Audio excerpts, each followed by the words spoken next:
Hello বন্ধুরা, আপনারা যদি কেকেআর দলের একজন ফ্যান হয়ে থাকেন তো সম্পূর্ণ ভিডিওটি আপনার জন্য। এবং কেকেআর এর অধিনায়ক সিএসআইআর-কে যদি মন থেকে ভালোবেসে থাকেন তো অবশ্যই একটা লাইক করবেন। হ্যাঁ বন্ধুরা, ইডেনে আইপিএল এর এক মৌসুমে সব থেকে বেশি রানের রেকর্ড এতদিন ছিল সৌরভের, সেই রেকর্ড ভেঙে দিলেন ফিল সল্ট, সেটাও সৌরভের সামনে। ইডেন মানেই সৌরভ গঙ্গোপাধ্যায়ের রাজত্ব।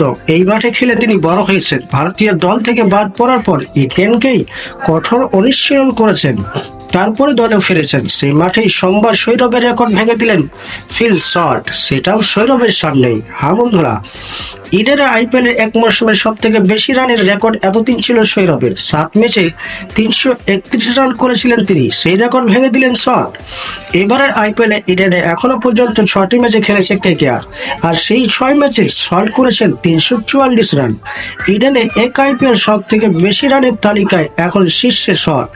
2010 সালের আইপিএল এ ইডেনে 331 রান করেছিলেন সৌরভ। 14 বছর সময় লাগলো সেই রেকর্ড ভাঙতে। তৃতীয় স্থানে রয়েছেন আন্দ্রে রাসেল।